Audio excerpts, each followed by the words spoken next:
Support comes from Hampton Roads Community Foundation, partnering with donors from all walks of life to improve southeastern Virginia through grants, scholarships, and leadership initiatives. Learn more at hamptonroadscf.org.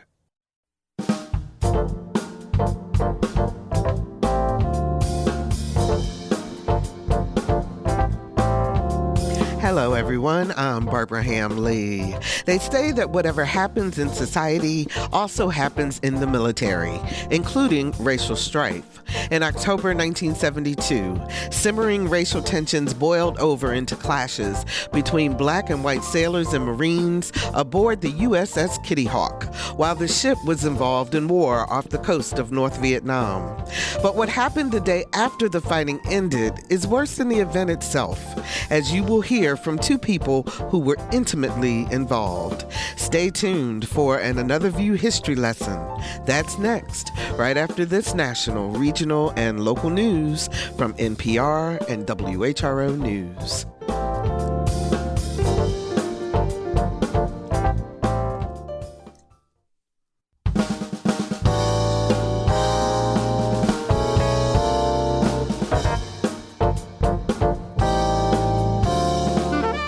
Discussing today's topics from an African-American perspective, this is Another View. Good afternoon, everyone, and welcome to Another View. I'm Barbara Ham-Lee. The early 70s, tensions were running high in the U.S., protests against the Vietnam War, racial tensions in U.S. cities, societal strife carried over into the Navy and aboard the USS Kitty Hawk. She was off the coast of North Vietnam, and one night in October 1972, things came to a head with violent confrontations between black and white sailors and Marines. When the dust cleared, only black sailors were charged with assault and rioting. How did that happen, and what was the outcome? Please welcome to Another View, Marv Truhe, the author of Against All Tides, the Untold Story of the USS Kitty Hawk Race Riot. Hello, Marv. How are you? I'm good, Barbara, and thank you much for having me on your show. And thank you for being here. I can't wait to talk with you. And also joining us is Perry Pettus, who experienced the incident firsthand. Hello, Perry. How are you doing? Good afternoon from the Derby City, Barb. That is so cool. So you gentlemen are both out of town, but I tell you, Marv, reading this book, first of all, it took me much longer than it normally does for me to read a book because I had to put it down several times because of the emotions and things that were brought up in looking at this incident. Why was it important for you to write this book? Well, I wanted to get the story out from the very beginning, Barbara. As a matter of fact, I started writing the book when I was still on active duty in San Diego. Mm-hmm. But life intervened, and it took me almost 50 years to get back to it. But it was an important enough subject that I kept all of the original source documents, several banker boxes, so that when the time came to write the story, I would have all of that firsthand information and records. Mm-hmm. So for our audience, Marv also was a JAG attorney, and he defended 6 of the 25 sailors that were charged with assault and rioting in the incident. But before we get into the details of what was happening on ship, Perry, can you just tell us a little bit about what was the atmosphere? What was going on at the time? There's a noise that we're hearing. I'm not sure. Yeah, I'm hearing it too. Okay, but go ahead. I really don't know where I want to start. I think I'll start on board ship. We had flown a lot of sorties. I mean, we flew midnight to noon or noon to midnight. Normally we work 16 hours a day. We'd been at a long stretch. I do recall that we were on a long line period, being out of port, actually involved in the fighting in them. And we pulled into port at Olongapo, or we called it PI, the Philippines. Mm-hmm. But we had pulled into port, and of course, everyone was ready to get off of that ship for a while. And before I go too far, I want to say I was so enthused by Marv when he called me about the book. which I almost didn't talk to him because I didn't think it could be true that somebody would have what he had and wanting to tell the story. So I want to say that first, and I think I told you earlier, I was just surprised by what was said. But moving on, we all went off board ship. Of course, we ended up on the base there at along a pole, and everyone would usually go to the base EM club, enlisted men's club. We call it the EM club, to have a refreshment before going out into the city. But one of the things that most guys, all guys of color, complained of when we pulled into port, it was never anything that we wanted to hear, especially music-wise. You think of the 60s or 70s, we had to listen to country western, which wasn't bad if you wanted to listen to it, but we got tired of hearing it every time in port. No R&B happening there, huh? Oh, none whatsoever. Maybe every now and then. Or, matter of fact, before we came on, I was thinking, usually if it was something R&B, it would be early and we'd only get an hour or two of it. Then they'd roll into the rest of the nighttime activity. So there was some problems with that at the club when we first got off. Myself and some other guys, we ended up leaving there, going on into the city. But there were fights that broke out there during the time we were there earlier. We went to the city, and just like cities or whatever, there were areas that, so to speak, black sailors went to. The one that the black sailors went to, and I recall it to this day, through the main gate, end of the street, take a left. It was called the Jungle. You get it? The Jungle.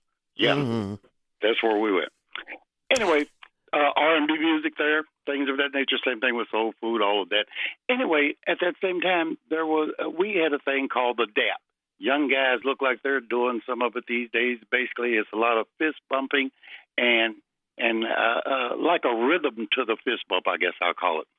And if it was going on, you did not walk between it. I'm saying if two guys are giving it, you didn't walk between it. Basically, it was a way of black guys greeting each other. Exactly. And I'm in the presence of some guys that walk right through the middle of it, and out breaks a fight. And these were white sailors that walked in between? Exactly. And it was like people on the end that they were coming from, hold on, wait just a second, that'll be through in a minute. No way. They walked through it, fight started there. MP showed up. We end up heading back to the base or trying to get out of the area where it was going on. So that's the start of it for me as to involvement with it prior to going back to the ship and the incident started. But there were so many things. There were more things than one going on. The thing at the club after we left, the thing on the street in the jungle with the guys there that were involved in a tussle. Let's call it a tussle, not a fight, a tussle. Tensions from being on board ship so long. So all this was boiling at the same time. And Marv, wasn't there also in terms of the treatment of black sailors aboard ship from the captain's mast that were different from the way the white sailors were treated? Absolutely, and I actually devote a chapter in the book, Barbara, to that. As your Navy listeners know, captain's masts are the disciplinary proceedings that the captain of the ships have on board. And in this instance, there were half a dozen instances in which black sailors were assaulted by white sailors. These are one-on-one incidents in the months leading up to that evening. And there were also some incidents in which black sailors got in confrontations with white sailors. In every instance, if the black sailor was the assailant, they received maximum punishment, 30 days in the brig, busted in rank, a maximum pay, forfeiture. But when it came to white sailors assaulting black sailors, in every incident except one, the captain either did not have any discipline or never even brought the case to captain's mast. And the word got around very quickly, as you can imagine, especially among the black sailors on board the ship, about his, what they called the one-sided white man's justice. And Perry actually was a victim of one of those incidents prior to the night in question. And there were about roughly 5,000 sailors and Marines on board. Is that right? And then overall, and then about a little under 300 were African American? Yes, that's exactly right, Barbara. About 4,500 enlisted and officers. And for those of you, of course... We might have Perry. Are you with us? I'm here. Okay. Well, while we figure out what happened with Marv and his line, let me ask you about the night of the incident. Something was going on with the Marines, and can you tell us what happened to you? I want to touch on what Marv mentioned, and I had almost forgot about it until he started doing the book. Mm-hmm. I was in need of using the restroom, which in the Navy we call it the head at one time, badly. So I'm trying to get in there, and this one guy that worked in the unit that I used to work in wouldn't let me in. Man, gotta go. Wouldn't let me in. I broke that through the tape, basket tape, used the restroom. He threw a can of something at me. Anyway, he went to captain's mast for that. Assault now. He threw something at me, but he got a $25 fine. That was it. And that was it. The main one that I remember, though, is a sailor named Avenger. I think he was from Philadelphia, something of that nature. That young man got treated so bad at captain's mast, it was ridiculous. It was like we were all, so to speak, standing behind him as far as the treatment that he had got. Now, I'm ready for your question. Give it to me. The question I was asking you was... I had to get that out. Yeah, no, I understand. The night of the incident itself, you were coming back or about to go back on duty. If I'm not mistaken, you were walking with some of your friends and you had a confrontation with the Marines. What happened there? Yes. And again, this is in that circle of things that were going wrong prior to the incident. Mm-hmm. Myself and Lawrence Womack, V4 Fuels, and James Brown, a crash crew, work with me. We go down to Chow. We're on our way back from Chow, going across the going across the hangar bay. Mm-hmm. And 2 or 3 Marines approached us and told us, quote, "Y'all can't walk in over twos." So only 2 people could walk together, is what they were saying. No, they were saying blacks. Y'all. And John Brown being from Houston, Texas, and Lawrence Womack being from St. Louis, and me, the little old country boy, being from Hoptown, Kentucky. The hell you say? Pretty much is what we did and kept walking. And we kept walking. Next thing we knew, I myself was jacked up on a A6 airplane with a nightstick under my neck by a Marine. John and Lawrence were being beat up by nightsticks on the hangar bay with other people watching. We get handcuffed, taken to the brig right away, and that's where the captain found us after he found out about the incident.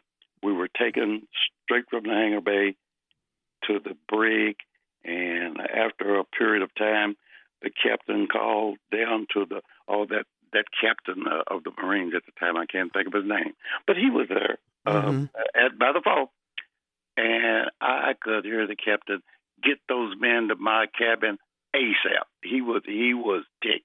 He was fired up that they had done all of this. So that, to me, relates to who gave you the instructions or the orders that they came walking over to. It wasn't the captain. We or myself. I'm thinking it was the gentleman that was looking for something to do with his security force. Mm-hmm.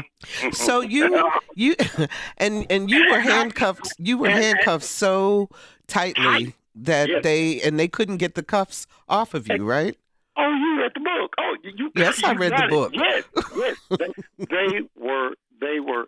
I mean, to the point that it was hurting me. I mean, you see people, on TV. The cuffs are too tight. They do get actually too tight.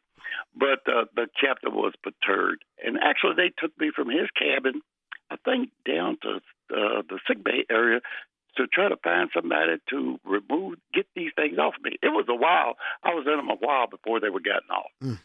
So, Marv... And see, this is what I actually thought the confrontation on the ship started over me and the guys going across the hangar bay being, so to speak, captured, versus what had happened at the EM Club, versus what had happened in the city of Olongapo, versus what had happened all months on the ship. For the longest, I had thought that people were defending us or mad about us being done the way we were. Got you. But Marv, the actual incident started over in the mess hall, did it not? Yes, there was a minor confrontation, no physical assaults or anything, but a lot of shouting and yelling. And the Marines came running without orders, mind you. But after the captain and the XO of the ship, Commander Cloud, happened to be a black officer, they spoke to everybody, and everybody calmed down. And it's when they left peaceably, and as Perry just indicated, as black sailors were leaving that meeting, walking in small groups, as they always did, the Marines were ordered by their commanding officer to break up groups, and they only broke up groups of black sailors, not white sailors. Now, this isn't an opinion.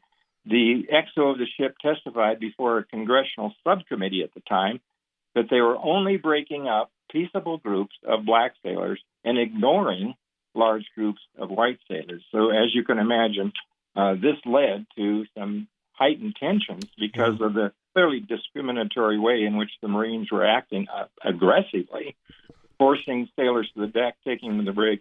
And like Perry just described, it took over an hour to get those handcuffs off of him. That's how aggressive they had been in terms of the confrontation. Excuse me for cutting you off. I don't want to cut you off, Mark, but thank you for bringing that up. Myself and Brown and Womack, we were in the chow line when that happened. And I could call names now. We're all old. Jose Medina from New York asked for something from the guy in from the mess cook to be served. The guy gave him a smart butt answer. Medina threw the plate back at him. That's where that started. I'm so glad you brought that up. So, and there's so many different things. I wanted to get the flavor of all the different tensions that were happening. But I want to make it very clear for our audience. Ultimately, and Marv and Perry, you both can respond to this, but ultimately, there were confrontations, there were violent confrontations, there were people had makeshift weapons, etc. But these were both black and white sailors and Marines involved, correct? Marv? That's absolutely correct. And they went on for almost 6 hours. I think that they disrupted the flight operations, but they did not. The ship is so large that the majority of people on board weren't even aware these confrontations were going on, largely on a mess deck level. But yes, that's exactly right. Confrontations between white Marines and black sailors. And then later, after that had escalated, between black and white sailors. And when people were taken to the infirmary to get medical help, the records showed that they only recorded what happened to the white sailors. Excuse me. Yes. It was very, very one-sided. For example, there were 51 sailors, black and white, injured seriously enough that they had medical records issued for them. But only 9 of those were black sailors, totally disproportionate number that were actually had medical records issued. And it turned out that they were not treating or certainly not recording the treatment of black sailors. But as my book goes in meticulous detail about all of those incidents, a large number of black sailors who were assaulted that evening, they were not even allowed to give any statements. The investigators, at the direction of the captain, were only going to take statements from white sailors. And that, again, is very well documented. And even at the time, they were... So, Perry, you weren't even allowed to report your what happened to you with the Marines and the nightstick and all of that? You weren't allowed to report that? Not at all. And even to this day,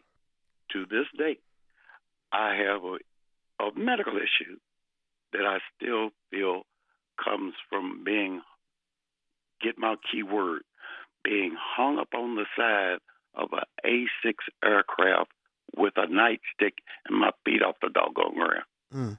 I've been waiting so long to say this, but I'm going to say it again. Thank you, Marv. Yeah. 757-440-2665 or 1-800-940-2240 are the numbers to call to join our conversation.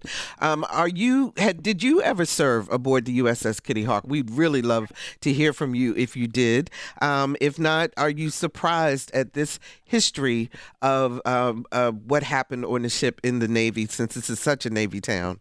757-440-2665 or 1-800-940-2240. Marv, after the thing was over, there was an investigation, and only black sailors were charged. Is that correct? That is absolutely correct, and all of your listeners ought to find this shocking. 25 black sailors and not a single white sailor charged, following an incident involving black and white sailors. Again, totally one-sided and discriminatory. And those sailors eventually ended up back in San Diego, and I happened to be stationed there as a Navy JAG officer, and I represented 6 of them. And the travesties of justice just continue as they go on. And they included, following that, very one-sided trials with perjured testimony. And this isn't my opinion. We're talking about white sailors who were actually convicted of perjury following their testimony. Mm-hmm. Before we get to the testimony, because and the trials and so forth, because that's another whole issue. But I want to talk about the XO and the captain. So Captain Townsend and the XO was Benjamin Cloud. How did they handle things, and how were they able to calm people down? And what was going on that actually helped to exacerbate what was happening on ship? Could I have that one first, Mark? Go ahead, Perry. Barbara. Go ahead, Perry. I've been waiting for this one. This one's important to me. Mm-hmm. It is because over the 1MC, which is the voice throughout the whole ship, Marines to the fantail and forecastle. Yeah, Marines to the fantail, blacks to the forecastle. You get this now? We divide this ship. So they're splitting you up. Okay. Yeah, exactly. Okay. Might have been a good idea, but anyway, Mr. Cloud came before that group, the black people. Mm-hmm. And he's black too, right? He was more Indian. Okay. Indian, let's say a person of color. Okay. He took off his shirt down to his T-shirt, of course, and started, today they would probably call it rapping. Basically, talking. Let's call it a James Brown talk. Basically, a talk with a tune to it or a beat to it, explaining, I know what's going on. I know what's happened. I know he calmed us. I'm going to say us. He calmed us down something. I can't explain it. What he did, I'm not going to, it wasn't no thing of save the ship. Some people say, or made the comment, mutiny. What the hell is 200 black people going to do with a ship with 5,000 people on it? Not that we couldn't have ran it, but what I'm saying is, we didn't want to mutiny no ship, but he understood what was going on, and he calmed things down to the peaceful side before we headed back to a longer pole. And I need to hit one more thing, and I'm going to leave it alone, is that when Marv mentioned the sailors that went back to San Diego for trial, our ship went to Hunters Point Shipyard in Frisco. Myself and some other people were brought to San Diego to be witnesses in some of the proceedings. Mm-hmm. I spent 3 to 4 weeks in San Diego never went to a trial once the whole time I was there.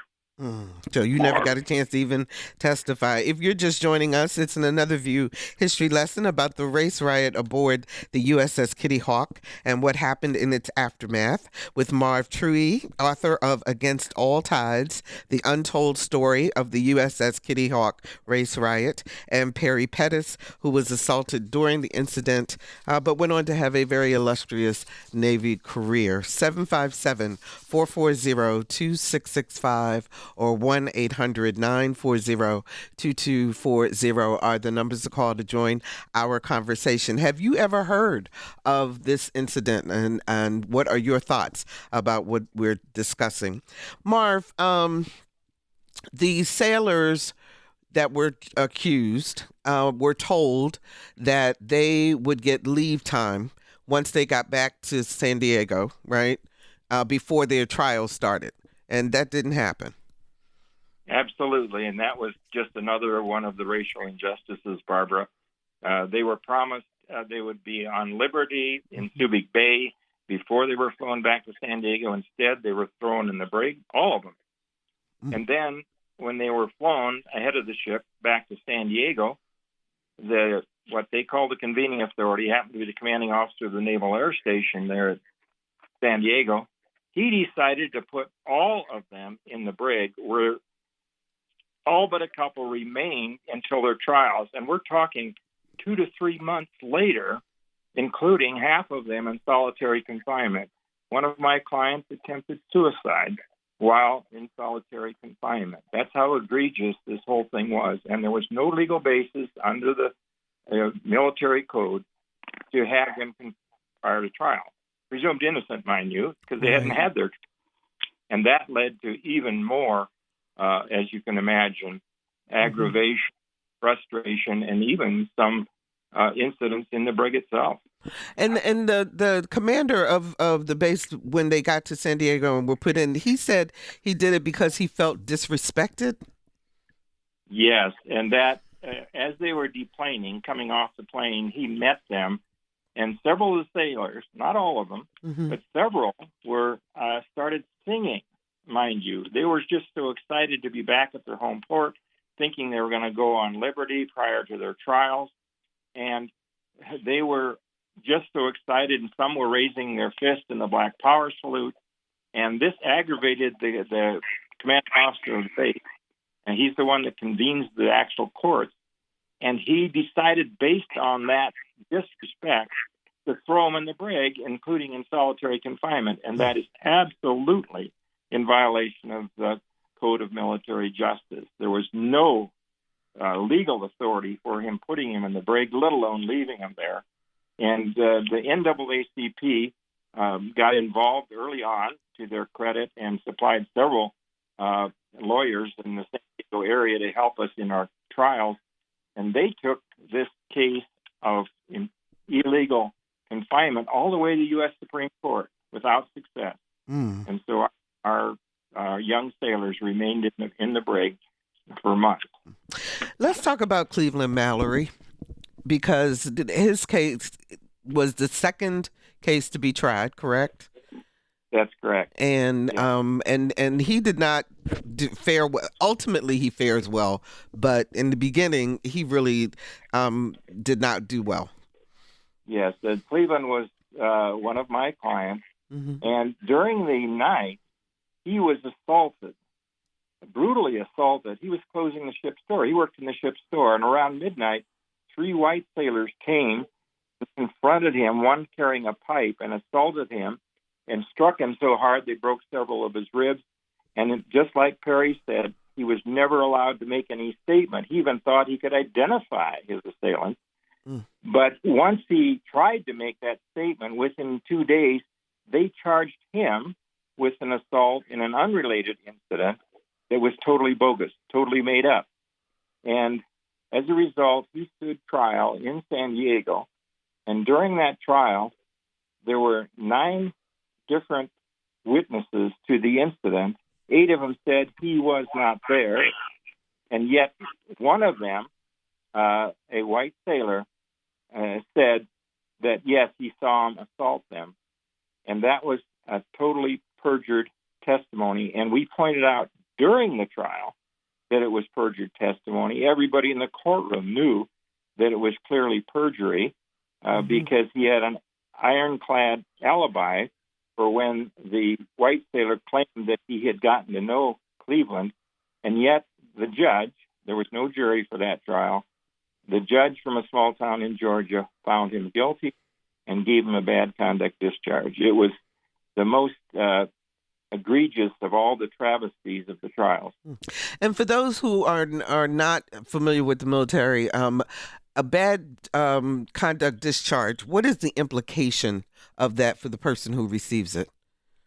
It is very severe. You can no longer serve in the military, and Cleveland had already stated he wanted to make a career of the military. You get no GI benefits, whether it's the GI Bill or housing benefits or education. Medical. So it was a very the harshest of penalties. Let's put it that way. And ultimately, you were able to get his conviction overturned. Was that right? Yes. Mm-hmm. Yeah, and your listeners may think that this is made up, but of course it's all a matter of the record, because the NAACP gave us the funds to hire a private investigator to try to get this perjurer to admit on tape, secretly taped, that he had perjured himself. And this private investigator was not just anybody. He was a former FBI and a former military officer, Marine officer, who had worked for the FBI in the local area of San Diego prior to this. He befriended the perjurer and got him to admit on tape. Again, you think, well, this is something that's only in novels or in movies, but this happened in real life. He got him to admit on tape that he had made up everything, lied, in order to convict Cleveland.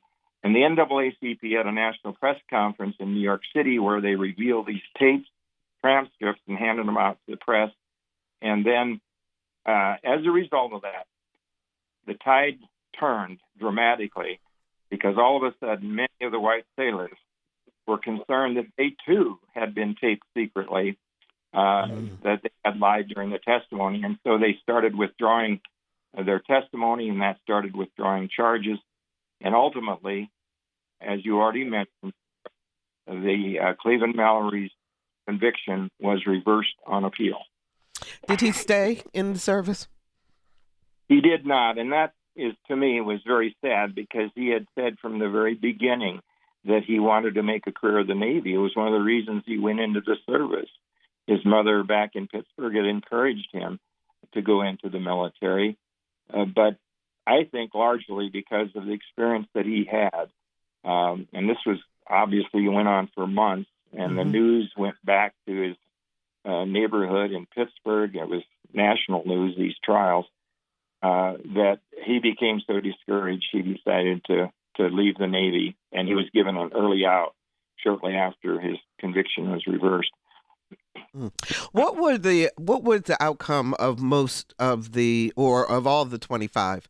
I mean, did anybody serve time or were they fined? What happened to them? Well, that's really interesting, and I think it was, as I said, it was a watershed when these perjury tapes came out, because they realized there were a lot of testimony that could not be trusted.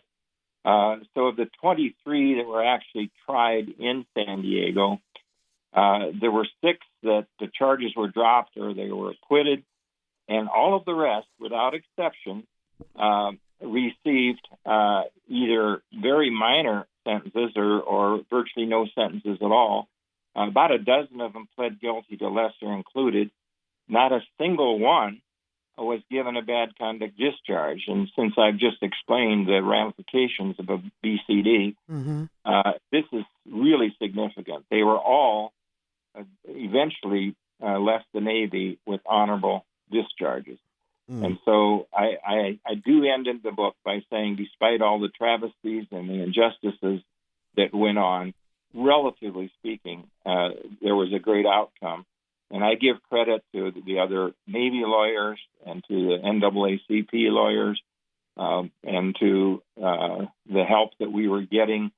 But especially I give credit to the young black sailors who trusted us. And keep in mind, initially, a couple of my clients didn't want me to represent them because I was a white officer, and they Navy had already mistreated them so badly, including charging them and not allowing them to give their own statements during the investigation and the assaults that they had suffered under, that frankly they didn't really have any confidence in officers, especially white officers.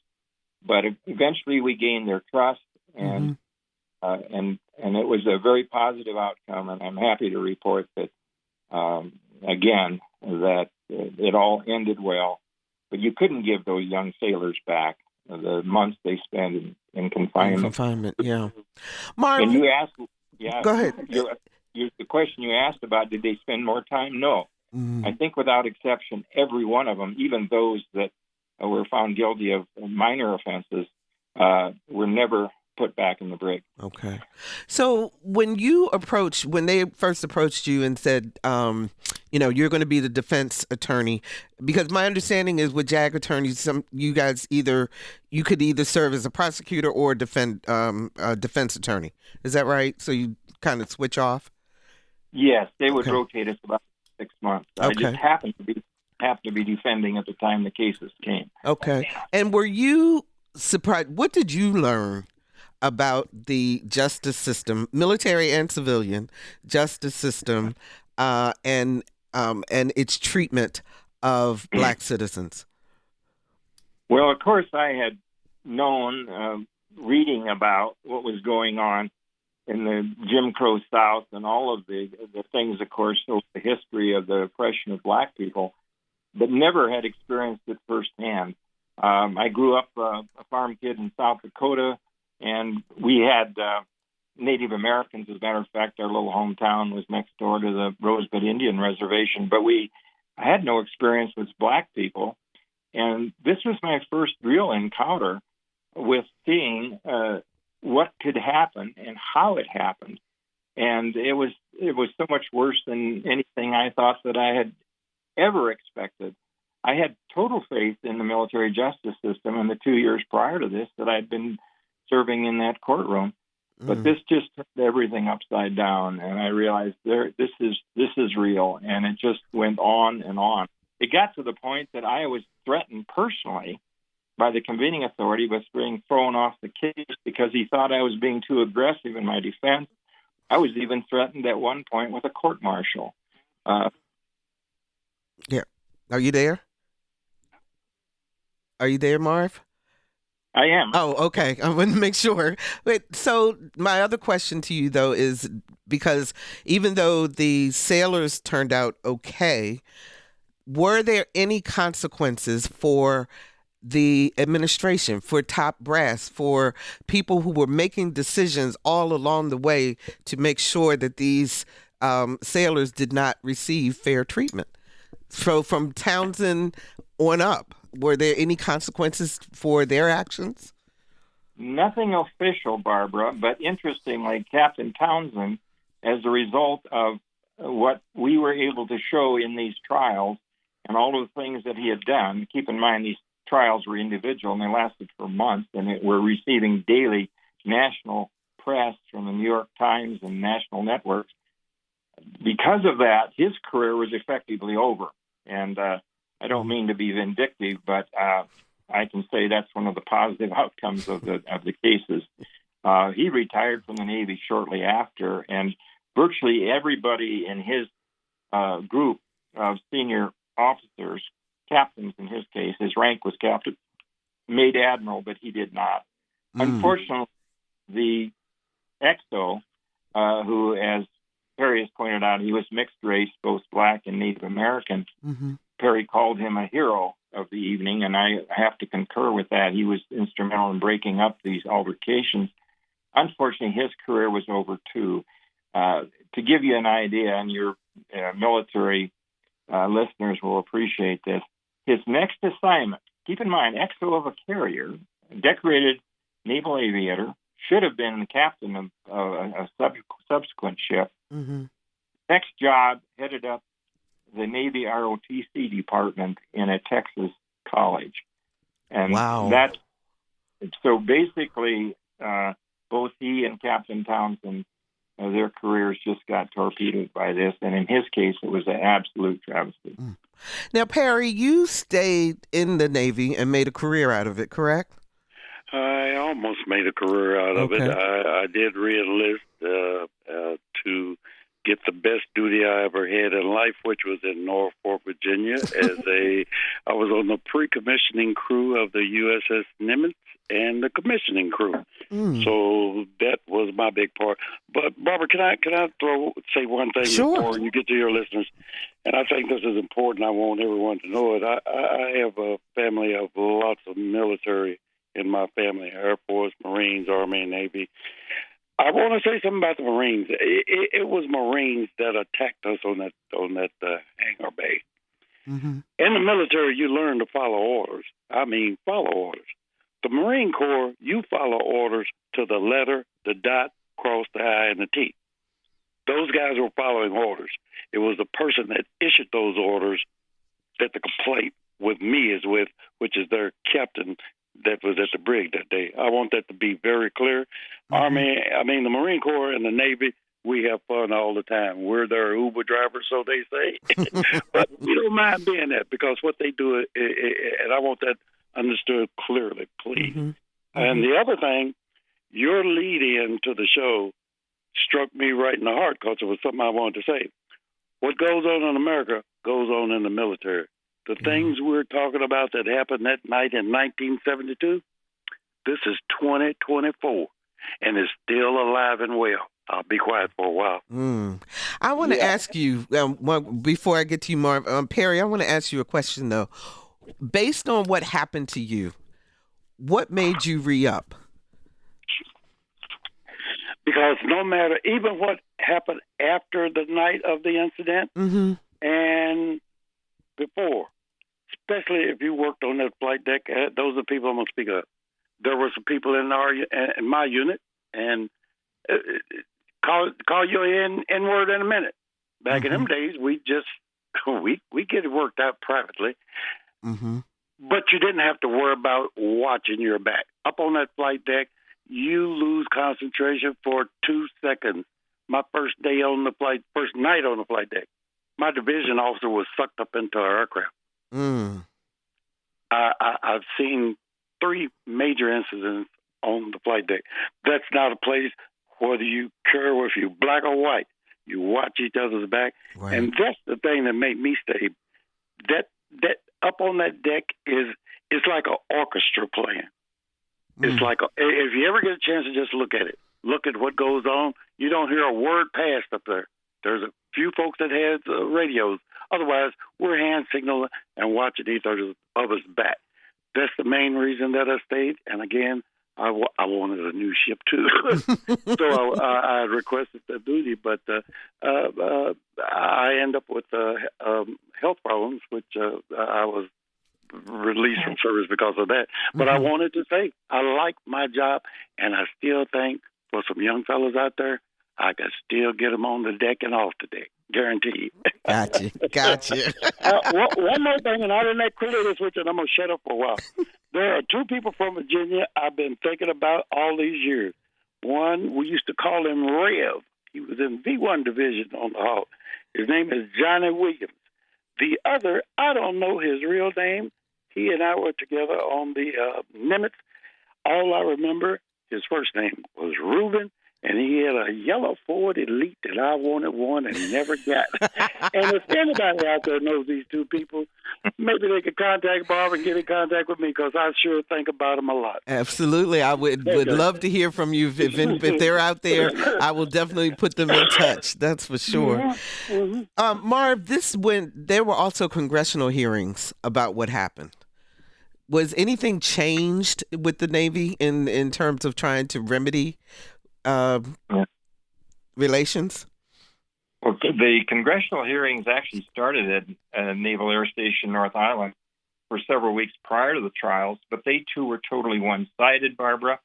The list just goes on. They were not taking statements from black sailors, with only a couple of exceptions. They're only taking statements from white sailors and those officers, mostly senior officers. But yes, in answer to your question, as a result of all of the revelations that came out of these trials and the perjury and all of that kind of stuff, the Chief of Naval Operations at the time, Admiral Zumwalt, some of your listeners will know about his D-grams back in the 70s. Mm-hmm. He cracked down. He actually took his position about 2 years prior to the incident, and one of his primary goals was to fight discrimination in the Navy. And as a result of these trials, and another incident occurred on the sister carrier USS Constellation, mm-hmm. when 200 black sailors had a sit-down strike on the very dock in San Diego and refused to go aboard the Constellation for some of the same reasons that mm-hmm. the black sailors were treated in the Kitty Hawk. He cracked down on the lack of aggressiveness against discrimination, and he invited a group of senior admirals to Washington, D.C. right after these trials, and he told them that unless they made discrimination their number one priority in their commands, that he invited them to retire at that point. Go ahead. Yeah. I'm sorry, I didn't mean to interrupt you. Well, I wanted to follow up on what Perry said about he has nothing against the working level Marines, but mm-hmm. the same is true. My book is not anti-Navy, not anti-military by any stretch. I frequently get questions in my talks about how did the Navy react to your book. Actually, I was going to ask you that. Yeah. Well, I'm glad because the response I give is that I've gotten only positive responses back from the Navy. I was fortunate enough last year to be invited for several days to the U.S. Naval Academy, and I've given several dozen talks, the vast majority of which are to veterans groups, especially Vietnam veterans groups. And so, and I made clear at the very beginning of the book that my book was not anti-military, that it was against mostly officers, as senior officers in many cases. And I make this statement at the beginning of the book. I was honored to wear the uniform of a U.S. Navy officer and am proud of and eternally grateful for those who have worn military uniforms in defense of our country. You will read about some of them here. There are others that I have less respect for, and you'll read about them also. Mm-hmm. I want to try to get a call in very quickly. Aaron joins us from Heathsville. Hi, Aaron. You're on the air. Hi. How are you today? Okay. We only have a few minutes, so tell us what you're calling.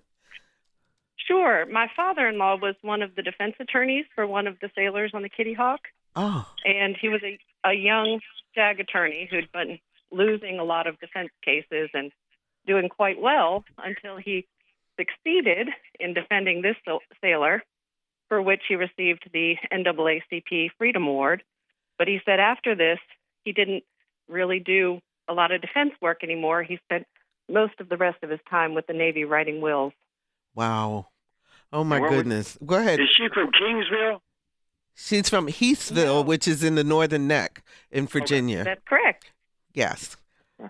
So, that's thank really you. Interesting because the NAACP gave us defense lawyers a special banquet after the trials, and they gave us the Freedom Awards, and I still have that framed in my office here on the wall. It's very special to me. Aaron, what's your father-in-law's name? Cliff Hathgood. Chris Hathgood? Clifford. Cliff. Does that name sound familiar? It is. Marv?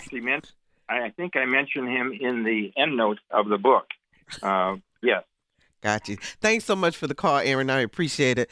We've got about 3 minutes left. I just want to get from you all. First of all, Marv, where can people find your book? You can get it at all the usual outlets, Amazon, bookstores.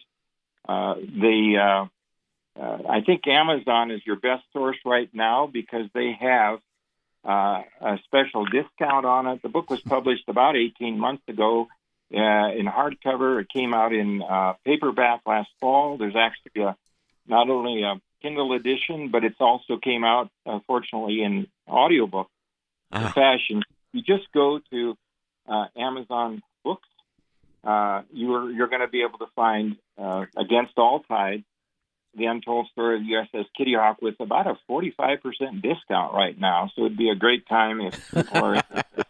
It's an incredible read, and it is so well documented also. So you back up everything that you say in the book. My last question to you, and then I want to get to Perry very quickly, is you don't call this a race riot.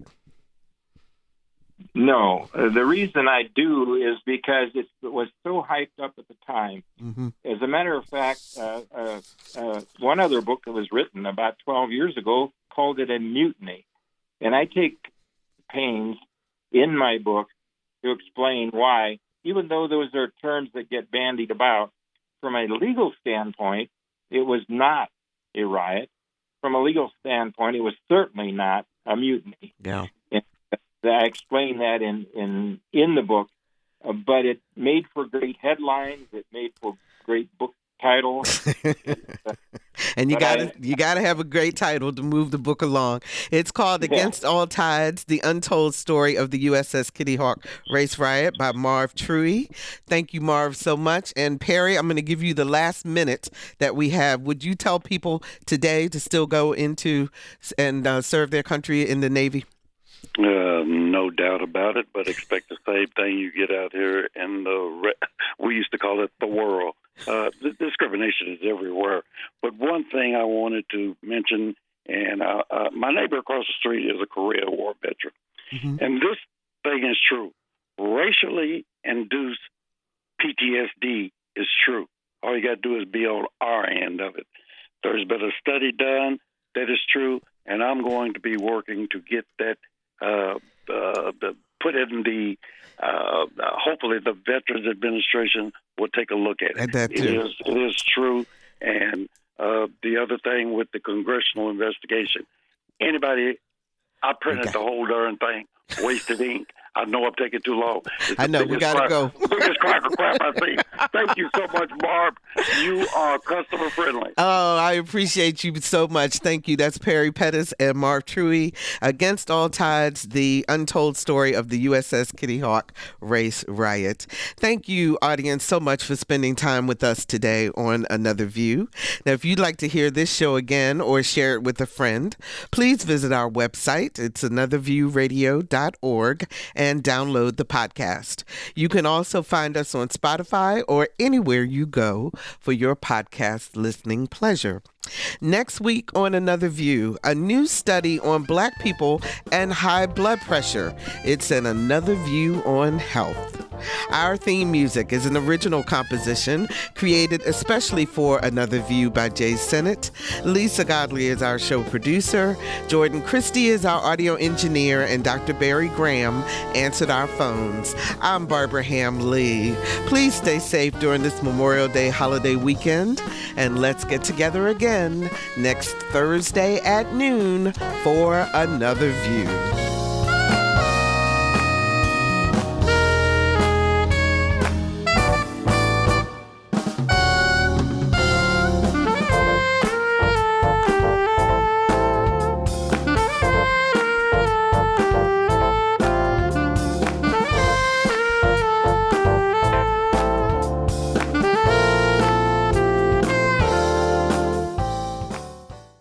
Support comes from Hampton Roads Community Foundation, carrying out your charitable wishes forever, whether it's helping shelter animals, feeding the homeless, enhancing the arts, or supporting students.